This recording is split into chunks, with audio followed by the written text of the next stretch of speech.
Assalamualaikum warahmatullahi wabarakatuh. Di sini saya akan menjelaskan tentang hierarki peraturan perundang-undangan Indonesia. Konsep hierarki peraturan perundang-undangan. Konsep hierarki peraturan perundang-undangan tidak dapat dilepaskan dari teori Hans Kelsen dan Hans Nawiaschuk. Menurut Hans Kelsen, pada dasarnya terdapat dua golongan norma dalam hukum, yakni norma yang bersifat inferior dan norma yang bersifat superior. Hans Nawiaschuk kemudian merincikan bahwa susunan norma hukum tersusun dalam bangunan hukum berbentuk stupa, Stufenformig, yang terdiri dari bagian-bagian tertentu, Zwischenstufen. Adapun hierarki bagian tersebut adalah Staatsfundamentalnorm, norma dasar, Staatsgrundgesetz, norma yang sifatnya dasar dan luas, dapat tersebar dalam beberapa peraturan. Formelgesetz, sifatnya konkret dan terperinci, Verordnungssatzung, peraturan pelaksanaan, dan Autonome Satzung, peraturan otonom.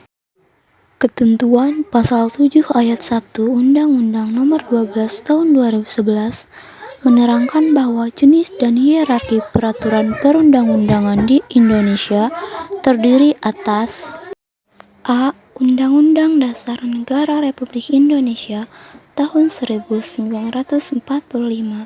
B. Ketetapan Majelis Permusyawaratan Rakyat. C. Undang-undang atau peraturan pemerintah pengganti undang-undang. D. Peraturan pemerintah. E. Peraturan presiden. F. Peraturan daerah provinsi. Dan G. Peraturan daerah kabupaten atau kota.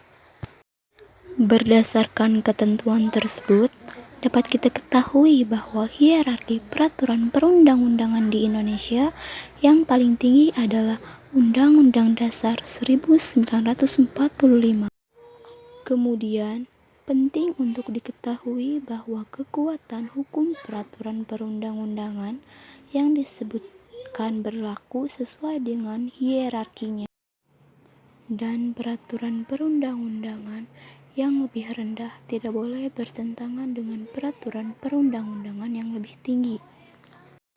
Jenis dan hierarki peraturan perundang-undangan selain yang dimaksud tadi juga mencakup peraturan yang ditetapkan oleh 1.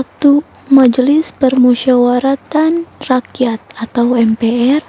2. Dewan Perwakilan Rakyat atau DPR. 3. Dewan Perwakilan Daerah atau DPD. 4. Mahkamah Agung. 5. Mahkamah Konstitusi atau MK. 6. Badan Pemeriksa Keuangan. 7. Komisi Yudisial. 8. Bank Indonesia. 9. Menteri. 10.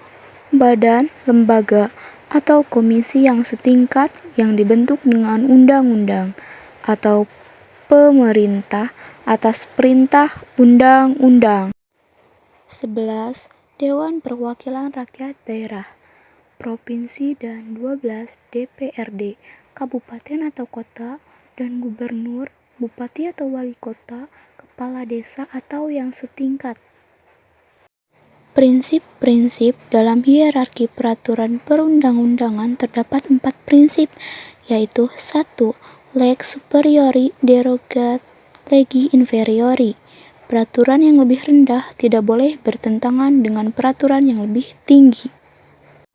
Asas ini berlaku pada dua peraturan yang hierarkinya tidak sederajat dan saling bertentangan. 2. Lex specialis derogat legi generali. Peraturan yang lebih khusus mengesampingkan peraturan yang lebih umum. Asas ini berlaku pada dua peraturan yang hierarkinya sederajat dengan materi yang sama. 3. Lex posteriori derogat legi periori. Peraturan yang baru mengesampingkan peraturan lama.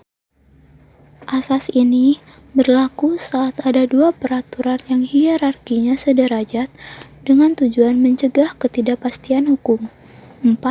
Peraturan hanya bisa dihapus dengan peraturan yang kedudukannya sederajat atau lebih tinggi.